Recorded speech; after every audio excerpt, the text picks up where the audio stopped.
All right, I'm here with singer Todd Carey. Why don't you talk a little bit about when you first decided you were going to be a performer or a singer as a full-time career and really follow it as your dream? That's a good question. Thanks so much for having me, by the way, Brian. I really appreciate it. This is going to be fun. I always wanted to be a singer. I always wanted to be a guitar player. I always wanted to write songs. It was like totally natural for me from when I was a little kid. Making that transition into like full-time music was, I don't think I ever made the decision. I think I was like pushed off a cliff. I had a manager at the time who was like, if you're gonna do this, you know, I was teaching guitar, like after college. And he was like, if you're gonna do this, man, just quit your job. And then I had a couple other people around me like, quit your job. So essentially, I never would have done it on my own, but I had people around me be like, all right, like, just cut it out, you know? How soon after you first started? I know your first EP was in 2007. Yes. How soon after you started doing it seriously did your EP come out? Basically the same exact time. I had been kind of like, what's the word I'm looking for? Like jutting around, kind of like playing shows. Like I lived in LA and then I was in Chicago and I had done some independent stuff. But my first actual album called Watching Waiting, which came out in 2007, was like a long writing process. And like basically to write it and record it, it was like a full-time thing. Yeah. You know, so they came hand in hand, essentially. Now, not to jump around, but obviously we're here in 2016. Yeah. Could you have imagined then that you'd still be going strong?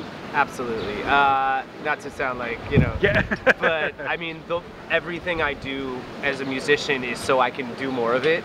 Like, you know, people really identify me often on social media. They're like, oh, but to me, all of that, and I love communicating with the people on social media, but all of that is so I can play more music and keep doing what I do.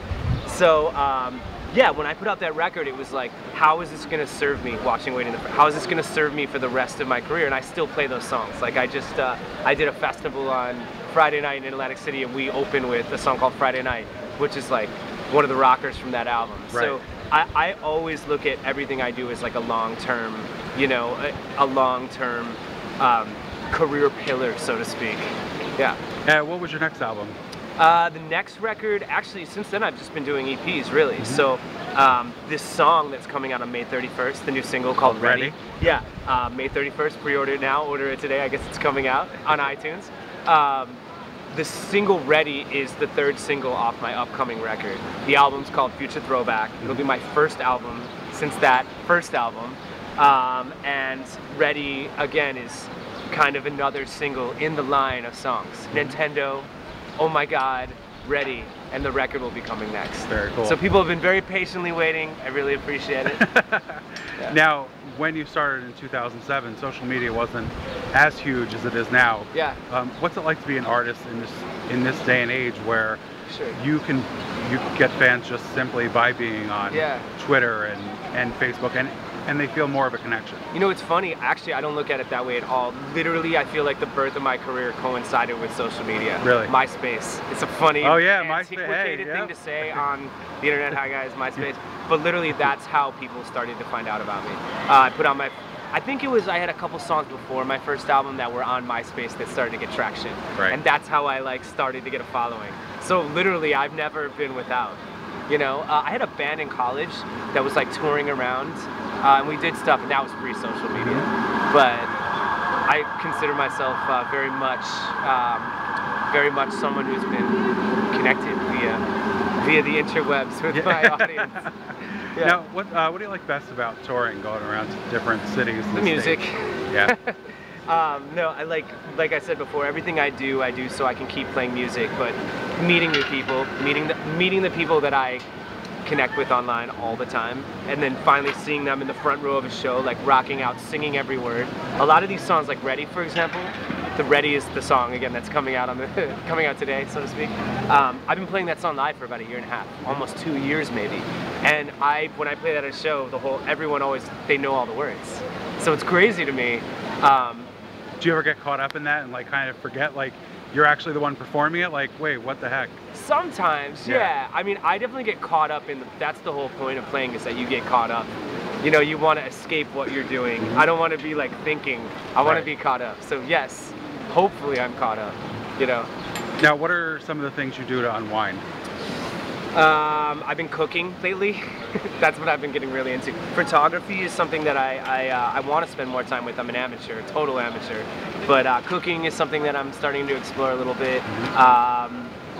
Those two things really, and playing guitar, I guess it's a hard thing to describe as unwinding, but really, yeah, those two things, photography, cooking, those are my creative outlets besides music. Do you miss the teaching? You said you were teaching. I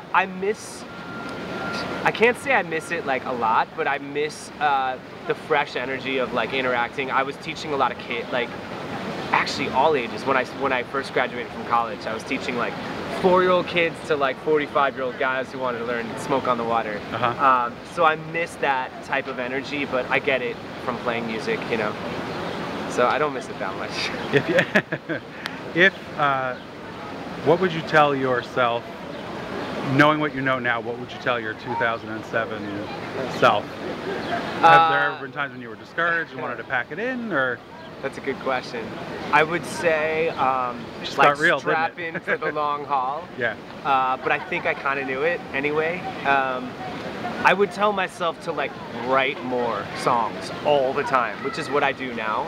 And I write with other people. At the time I was only writing my own songs and every song was sacred, which is fine, and I think that really reflects on a lot of my early music. But I think I would tell myself to be less sacred. Be less sacred. What advice would you give to somebody who is just starting out and, you know, kind of maybe have hit a wall and... Man, that's also like tough. I would say again... You'd say don't be a musician, you're going to take some of my audience, right? No, I would just say again, be less sacred, create all the time, put stuff out all the time, don't be scared. Like, you know, I think being precious is a thing that can slow you down. But sometimes I feel like people aren't precious enough. So I don't know. I would say just create. Always, if you want to be a musician, always write, always sing, always play, all the time. Sounds good. Yeah. Everybody go download the new song today called Ready. It's out today. Thanks, Brian. Yeah, Ready. iTunes, Spotify, stream it. You can stream it on Apple Music, Google Play, Amazon.Prime. Hope you guys like it. And also keep an eye out on Todd's Twitter for could be a couple of surprise announcements that That's right. fans will want to especially if you're on the East Coast tonight in New York. All right, thanks so much, Todd. Thanks, man. Thanks for Best having of luck. me, Brian. Thank you.